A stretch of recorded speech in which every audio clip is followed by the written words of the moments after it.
இந்த செய்தியை உங்களுக்காக வழங்குவது யூரோ குரூப் மலேசியா.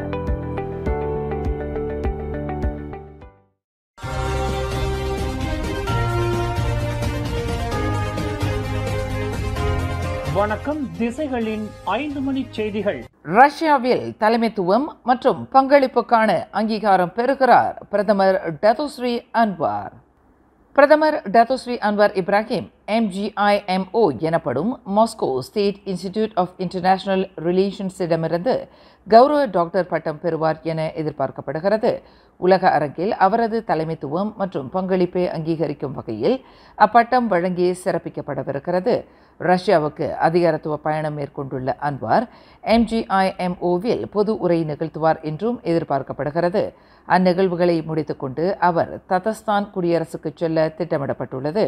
அங்கு அன்வார் ஹலால் துறையில் பொருளாதார, அரச தந்திரம் மற்றும் உயரிய நிலையிலான கூட்டத்தில் கலந்து கொள்கிறார். பிரதமருடன் வெளியுறவு அமைச்சர் டத்தோஸ்ரீ முகமது ஹசான், தோட்டத் தொழில் மூலப்பொருள் அமைச்சர் டத்தோஸ்ரீ ஜோஹாரி அப்துல் கனி உட்பட 5 முக்கிய அமைச்சர்கள் சென்றுள்ளனர்.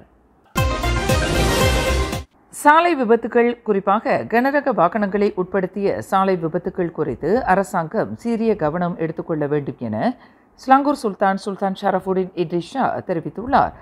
அண்மைய காலமாக விபத்துகளின் எண்ணிக்கை அதிகரித்து வரும் நிலையில் சம்பந்தப்பட்ட அதிகாரத்துவ தரப்புகள் உரிய தடுப்பு நடவடிக்கைகளை எடுக்க வேண்டும் என அவர் வலியுறுத்தினார். பேரா தலு இந்தானில் மத்திய கழக தடுப்பு பிரிவைச் சேர்ந்த 9 FRU வீரர்கள் கோர விபத்தில் சிக்கி உயிரிழந்தது மிகவும் வேதனைக்குரிய ஒன்றாகும். அத்தகைய சம்பவம் மீண்டும் நிகழக்கூடாது என சுல்தான் ஷரஃபுடின் கேட்டுக்கொண்டார். உயிரிழப்பு மற்றும் கடும் காயங்களை ஏற்படுத்தும் விபத்துக்கு காரணமான தரப்புகளுக்கு எதிராக கடும் நடவடிக்கை எடுக்கப்பட வேண்டும். அவர்களுக்கு அபராதம் அல்லது தண்டனை விதிக்கப்பட வேண்டும்.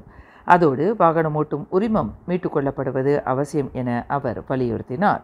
கடந்த செவ்வாய்க்கிழமை தலு இந்தானில் கற்களை ஏற்றி வந்த லாரியுடன் மோதியதில் ட்ரக்கில் இருந்த FRU வீரர்கள் 9 பேர் உயிரிழந்தனர். மேலும் சில வீரர்கள் மருத்துவமனையில் சிகிச்சை பெற்று வருகின்றனர்.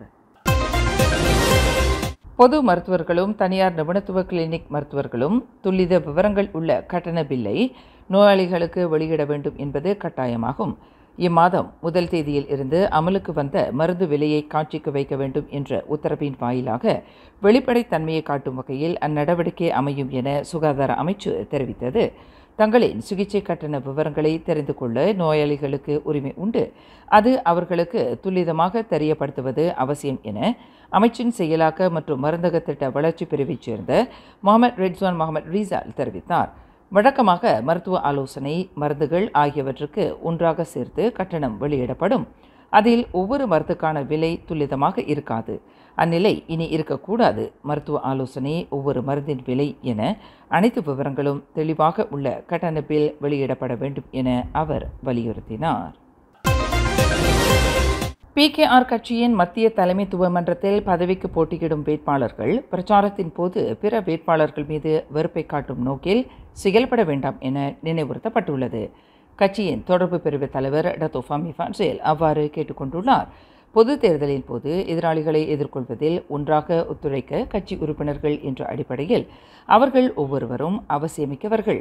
எனவே வெறுப்புணர்ச்சியை கைவிட்டு ஆரோக்கியமான முறையில் செயல்படுவது சிறந்தது என தொடர்புத்துறை அமைச்சருமான ஃபாமி குறிப்பிட்டார். இவ்வேளையில் PKR தேர்தல் முடிந்த பின் அரசாங்க தலைமைத்துவத்தில் எந்த மாற்றமும் இருக்காது என பிரதமர் உத்தரவாதம் அளித்திருப்பதாகவும் ஃபாமி தெரிவித்தார். PKR மத்திய தலைமைத்துவ மன்றத்திற்கான தேர்தல் இம்மாதம் 23ஆம் தேதி நடைபெறுகிறது. புத்ராஜயாவில் SPRM அலுவலகத்திற்கு செல்லும் வழியில் கடத்திச் செல்லப்பட்டதாக கூறப்படும் வர்த்தக பெண்மணியான டத்தின்ஸ்ரீ பேமலா லிங்கின் கணவர் கைது செய்யப்பட்டுள்ளார். 50 வயது மதிக்கத்தக்க அந்த ஆடவர் இன்று அதிகாலை தலைநகரில் கைது செய்யப்பட்டதை குவாலலம்பூர் போலீஸ் தலைவர் டத்தோ ருஸ்டி முகமது ஈசா உறுதி செய்தார். அவரை விசாரணைக்காக தடுத்து வைக்க புத்ராஜயா நீதிமன்றத்தில் அனுமதி கோரப்பட்ட நிலையில் அது தள்ளுபடி செய்யப்பட்டதாக டத்தோ ருஸ்டி தெரிவித்தார். அந்த ஆடவர் தற்போதைக்கு போலீஸ் காவலில் உள்ளதாகவும் விசாரிக்கப்பட்டு வருவதாகவும் அவர் கூறினார். பேமலா காணாமல் போனதில் அவரது கணவருக்கு சம்பந்தம் இருக்கலாம் என்றும் அந்த கோணத்தில் விசாரிக்கப்படுவதாகவும் போலீஸ் படை தலைவர் தான் ஸ்ரீ ரசாருடீன் ஹுசைன் கடந்த மாதம் கூறியிருந்தார். ஏப்ரல் 9ஆம் தேதி இ-ஹெயிலிங் காரில் SPRM அலுவலகத்திற்கு செல்லும் வழியில் 52 வயது பேமலா காணாமல் போனார். மே 17 பினாங்கில் உள்ள ஸ்பைஸ் அரோனாவில் நடக்க போற 17th ஆனுவல் எடிஷன் அவார்டுக்கு நம்ம மனம் கவர்ந்த கொமேடியன்ஸ் விஜய் டிவி புகழ், ரெடின் கிங்ஸ்லி, ரோபோ சங்கர், சதீஷ் என பல நட்சத்திரங்கள் வராங்க. உடனே முன்பதிவு பண்ண மை டிக்கெட் ஏசியாவில் புக் பண்ணுங்க. கிளந்தான் பாசிர்மாஸில் தனது 11 வயது சொந்த மகனை கத்தியால் குத்தியதாக தம் மீது சுமத்தப்பட்ட குற்றச்சாட்டை மறுத்து ஆசிரியர் ஒருவர் விசாரணை கோரியுள்ளார். நீதிபதி ஜுல்கிப்லி அப்துல்லா முன்னிலையில் நிறுத்தப்பட்டு 47 வயதான அசுல்ஃபாண்டி அபுசூக்கி எனும் அந்த ஆசிரியர் மீதான குற்றச்சாட்டு வாசிக்கப்பட்டது. அவர் தமது மகனை கொலை செய்யும் நோக்கிலேயே அச்சிறுவனை கத்தியால் குத்தியதாக குற்றம் சாட்டப்பட்டது. குற்றம் நிரூபிக்கப்பட்டால் சித்திரவதை சட்டம் 307வது செக்ஷனின் கீழ் அவருக்கு 20 ஆண்டுகள் வரை சிறை தண்டனை விதிக்கப்படலாம். அதேவேளை அந்த ஆசிரியரை மனநல பரிசோதனைக்கு உட்படுத்த கேட்டுக்கொள்ளப்பட்டதை அடுத்து அதற்கு நீதிபதி அனுமதி அளித்தார். அவ்வழக்கு ஜூன் 15ஆம் தேதி மீண்டும் விசாரணைக்கு வருகிறது. சம்பந்தப்பட்ட ஆசிரியருக்கு ஏற்கனவே மனநல பாதிப்பு இருப்பதாகவும் அவர் அதற்கு சிகிச்சை எடுத்து வந்ததாகவும் கூறப்படுகிறது.